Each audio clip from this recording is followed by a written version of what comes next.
아침을 시작하는 슬기로운 방법. 오늘 내게 이로운 뉴스. 노영희의 출발 새 아침 슬기로운 인터뷰. 네, 북한이 지난 7일 서해 위성 발사장에서 대단히 중대한 실험을 진행했고 성공적인 결과를 얻었다 이렇게 밝혔습니다. 도대체 그 시험이 무엇인지 밝히진 않았지만 발사장에서 이루어진 것이기 때문에 긴장감이 높아지고 있는 것이 사실인데요. 뭔가 좀 조용하다 싶으면 하나씩 꼭꼭 터뜨려주는 북한의 속내 무엇인지 신범철 아산정책연구원 안보통일센터 센터장 연결해서 저희가 한번 들어보겠습니다. 센터장님 안녕하세요. 예, 변호사님 안녕하세요. 네. 아니 근데 저는 사실 센터장님을 별로 안 만나고 싶어요. 야, 저도 그렇습니다. 우리가 만날 때마다 네, 북한이 뭔가 터뜨리지 않습니까? 예. 자, 우선 질문 한번 할게요. 북한이 지난 7일 오후에 서해 위성 발사장에서 대단히 중대한 실험을 했다. 이거야 무슨 말입니까?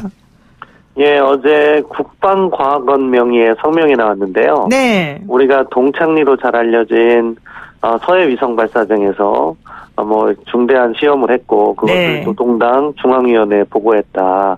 그리고 이 중요한 게 이 시험 결과는 머지않아서 북한의 전략적 지위를 또 한 번 변화시키는 데 도움이 된다. 이렇게 이야기를 하니까 무언가 군사적인 활동이 아니냐 주장을 네. 하면서 우려를 하는 거죠. 그렇군요. 근데 이거를 특히 중대한 시험이다 이렇게 표현한 이유가 뭘까요? 아무래도 지금 미국을 압박하기 위해서 무언가 북한이 다음 단계의 행보를 할 수 있다는 것을 전달하고 싶어 하는 것 같아요. 그러니까 아마 그 중대한 거에 포함되는 것은 고체 연료라든가 네. 이렇게 해서 그 북한의 미사일 성능을 또 한 번 개량시키는 모습을 보여주려고 하는 것 같습니다. 그러면은 그렇게 신형 고체 연료 엔진 이런 걸 쓰게 되면은 예전보다 훨씬 좋은 점이 있나 보죠? 예, 그렇죠. 아무래도 액체 연료는 미사일을 싣고 가서 발사하기 직전에 액체를 주입을 합니다. 네. 거기에서 한 30분 이상의 시간이 소요되는 거죠. 그런데 고체는 그럴 필요가 없어요. 그러니까 바로 발사할 수 있으니까 조기 경보 시간이 단축되면서 이쪽 미사일 방어 차원에서는 상당히 어려움이 따르는 거죠. 그러니까 조기 경보 시스템이 나오고 실제 액체보다 고체가 좀 더 밝혀지기 어려우니까 상대방 입장에서 보자면은 좀 더 안 좋은 게 되겠군요. 그렇죠. 더 위협적으로 느낄 수밖에 없는 거죠. 그리고 또 이번 시험의 성공적인 결과가 북한의 전략적 지위를 변화시킨 데 중요한 작용을 할 것이다 이렇게 말했는데 전략적 지위를 변화시킨다 이게 무슨 말입니까? 사실 북한은 핵과 관련해서 이 전략적이라는 표현을 사용하고 있거든요. 네. 그러니까 핵탄두를 실어 날릴 수 있는 미사일이라는 걸 시사하는 거고요. 액체에서 고체로 이렇게 변화를 시킨다거나 하면은 그런 미사일의 위력이 배가 되니까 그렇죠. 전략적이라는 표현을 사용한 것 같습니다. 그러니까 사실상 위협이 니네들 자꾸 우리한테 이런 식으로 나오면은 우리도 그냥 세게 나가겠다 이런 뜻이 되나 봐요?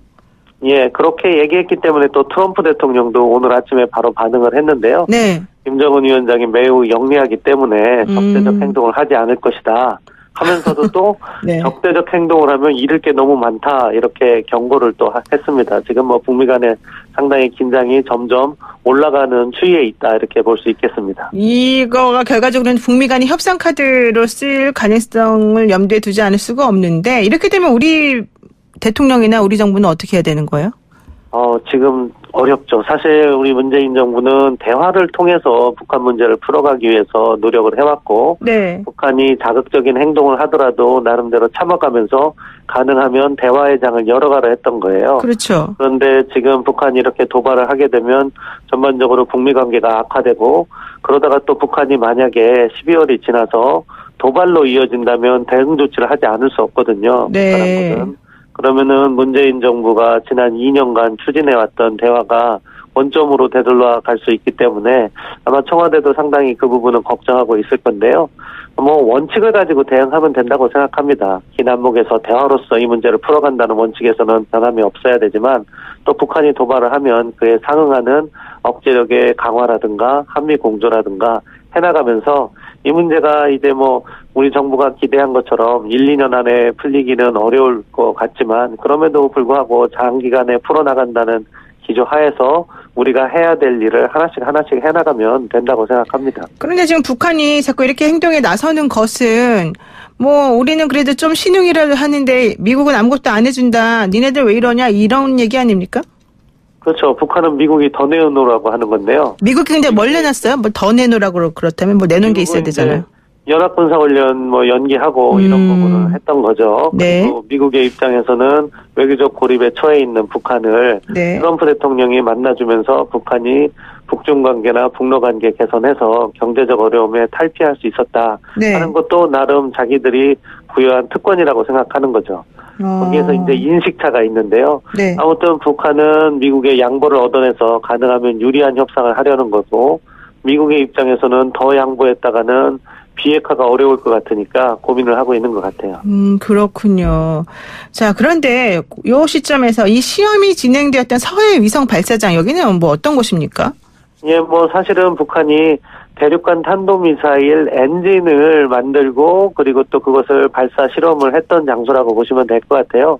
북한은 그것을 인공위성 발사장이라고 이렇게 설명하는데요. 네. 그래서 과거에 은하 3호나 이렇게 인공위성을 거기서 쏘아 올리기도 했었습니다. 네. 동창리 발사장은 크게 두 곳으로 구성되어 있는데요. 네. 하나는 그런 인공위성 발사체를 쏘아 올리기 위한 발사대가 있는 거고요. 다른 하나는 그 발사체의 엔진을 성능 테스트하기 위한 엔진 시험장이 있어요. 네. 아마 이번과 같은 경우에는 엔진 시험장에서 엔진 성능, 액체 연료를 고체 연료로 바꾸는 성능 테스트를 한 것 같고요.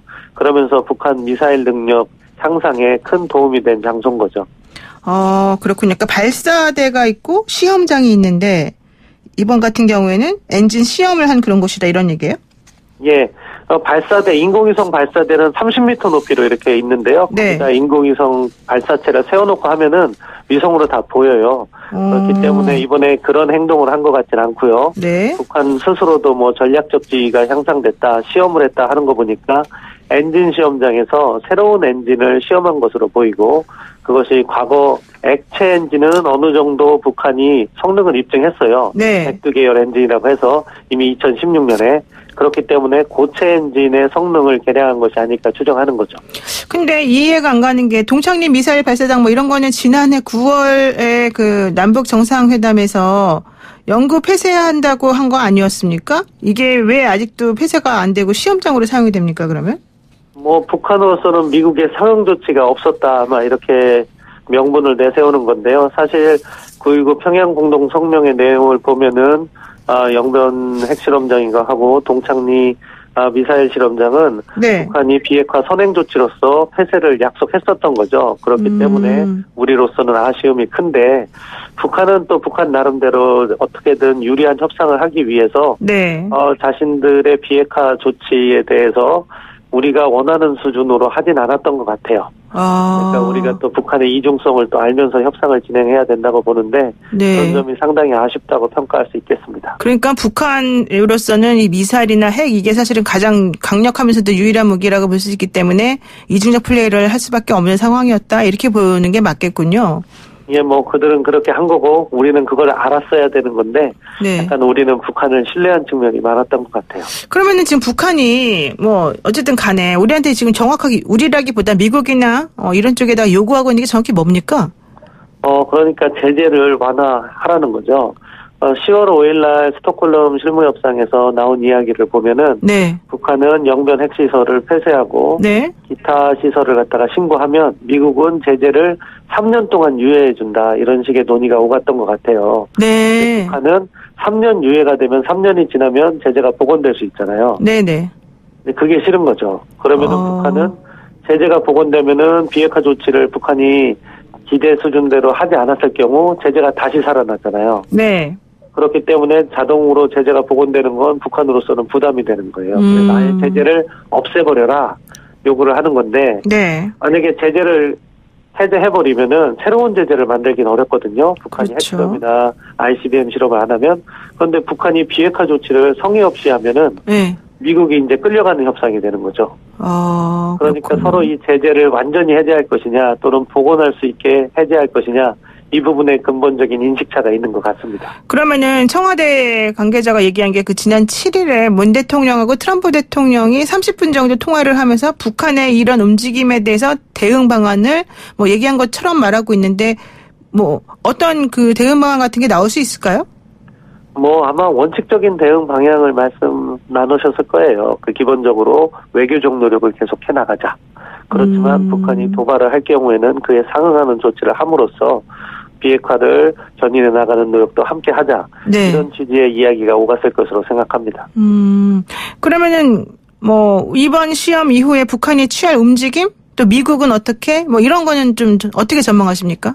이제 결국 북한은 크리스마스 선물 이야기를 한번 한 적이 있거든요. 김명길 대표가. 그 부분과 관련해서 크리스마스 전에 네. 당 중앙군사위원회를 개최할 것 같아요. 네. 이번에 국방과학원의 성명을 보면 노동당 중앙위원회에 보고를 하겠다고 이렇게 얘기를 했어요. 그러니까 그것을 보고를 받아서 당 중앙위원회에서 크리스마스 직전에 특별한 성명을 발표할 것 같습니다. 그것이 우주의 평화적 이용이라든 인공위성 발사로 갈 수도 있고 또는 새로운 전략 무기의 개발로 나갈 수도 있다고 보는데요. 네. 아무튼 북한은 연말 시한을 앞두고 자신들의 군사적 역량을 과시하면서 미국을 압박하고 있다. 그리고 그것에 대해서 미국은 아직까지는 반응을 보이지 않으면서 북한이 도발을 할 경우 그에 대한 보복을 받을 것임을 시사하고 있다. 따라서 지금 연말과 연초 상황이 별로 안 좋은 방향으로 가고 있습니다. 그렇네요. 크리스마스 선물 과연 제대로 받을 수 있을지 좀 생각해 봐야 되겠습니다. 오늘 말씀 여기까지 듣겠습니다. 고맙습니다. 네, 감사합니다. 네, 지금까지 신범철 아산정책연구원 안보통일센터 센터장이었습니다.